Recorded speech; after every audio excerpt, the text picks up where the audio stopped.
চলিছে চলিছে চলিব কখন সরকার মুতাপাত মুতাপাত মুতাপাত ভূমিহীন ভূমি লাগিবই লাগিবই লাগিবই উচ্চশিক্ষা সংস্থাপন লাগিবই লাগিবই লাগিবই ভূমি অধিগ্রহণ বন্ধ করো বন্ধ করো ভূমি অধিগ্রহণ বন্ধ করো বন্ধ করো বন্ধ করো সংখ্যালঘু ভাগ ভাগ বন্ধ করো বন্ধ করো বন্ধ করো আওয়াজ দাও যেটা কাউন্সিল আপনারা নেই আমি দিব নয় তেতে কাউন্সিল আর অধিক ভয়াবহভাবে অন্যান্য পাওয়া লাগিব জীবন বর্তমান কাউন্সিল হওয়ার হিসাবে নিঃস্বার্থভাবে আপসহীনভাবে মই 82 বার কথা দিয়েছো যেতিয়ালৈকে আপোনালোকৰ ঘৰ বনাই দিব নোৱাৰি যেতিয়ালৈকে আপোনালোকৰ ল'ৰা ছোৱালী স্কুল পঢ়াব নোৱাৰি তেতিয়ালৈকে আমাৰ আন্দোলন আৰু অধিক শক্তিশালীভাৱে চলি থাকিব কেৱল সহযোগিতাৰ আপোনালোকে কেৱল সহযোগিতাৰ আপোনালোকৰ গতিকে চাকৰিৰ স্বাৰ্থত ৰাজনীতি পৰিহাৰ কৰি আমি সকলোৱে ঐক্যবদ্ধ হ'বৰ কাৰণে মই আহ্বান জনাইছো গতিকে মই এইখিনি কথা আবেগেৰ এইকাৰণে ক'ব লাগে চিম্পল বাৰ সকল মোৰ পিতৃ বস্তি হল মোৰ ল'ৰা সকল ভাইটিহঁতে যি পৰিৱেশত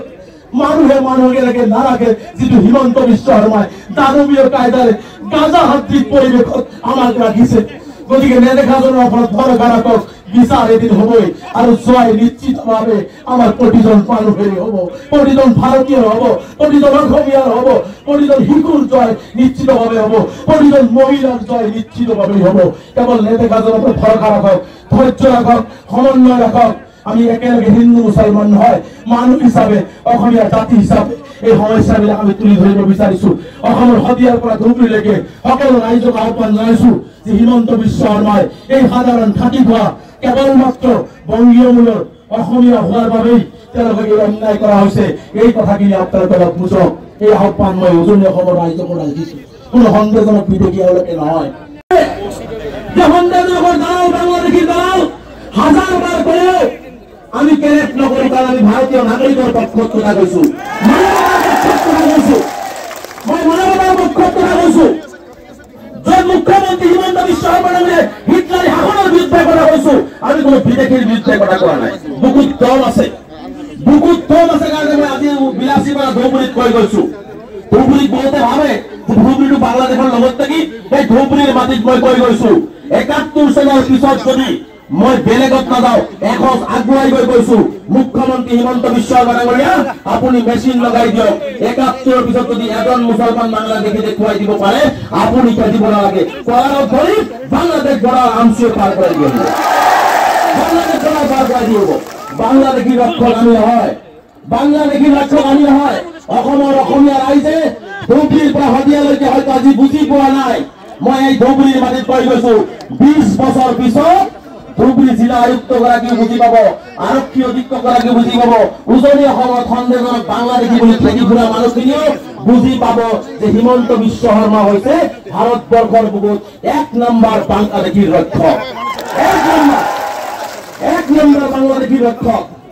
মইতো বুকু ডাকছে কৈছো ৭১ পিছত এজন মুছলমান অসমত থাকিবলৈ নিদিওঁ কিন্তু কোনো মানুহৰ ভাৰতীয় নাগৰিকক সন্দেহজনক ক'ব সন্দেহজনক কি শব্দ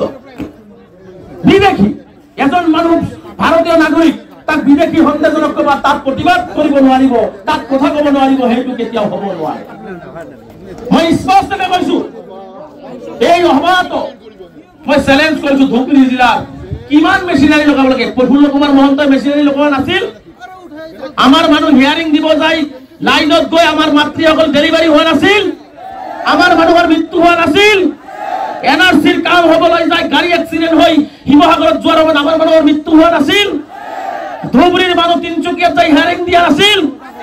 আমি ১০০ বাৰ হিয়াৰিং দিছো আমি ভাৰতীয় নাগৰিক এটা ভাৰতবৰ্ষৰ গণতান্ত্ৰিক দেশ এখনত এটা শ্ৰেণীৰ মানুহক সদায় নাগৰিকত্বৰ প্ৰমাণ দিব লাগিব আৰু তুমি কা বলবৎ কৰি লাখ লাখ বাংলাদেশী লৈ আহিবা এইটো হ'ব পাৰে নেকি আজি দুদিন আগত মই উচ্ছেদৰ কথাটো ৫ মিনিট পিছত আহিম কথাটো বুজি পাইছে কথাটো আমি মেছেজটো দিব লাগিব নামনিৰ পৰা উজনি অসমলৈকে আপোনালোকে দুদিন আগত দেখিছে নাই আমিতো বহুতেই ভাগ হৈ গৈছো গৰিয়া মৰিয়া দেশী জুহা আমি ভাগ মই ধুবুৰীৰ মাটিত কৈ গৈছো মই এজন গৰিয়া মাতৃৰ গৰ্ভত জন্মগ্ৰহণ কৰা সন্তান মই এজন গৰিয়া মাতৃৰ গৰ্ভত জন্মগ্ৰহণ কৰা সন্তান মোৰ মাৰ যদি এটা চাম আগত যায় হয়তো ট্ৰাইবেল বংশধৰ ওলাব আৰু সেইজন মানুহে আমি কিয় কৈছো আমি মানৱতাৰ পক্ষৰ কথা কৈছো য'তে অন্যায় হৈছে অন্যায়ৰ পক্ষৰ কথা কৈছো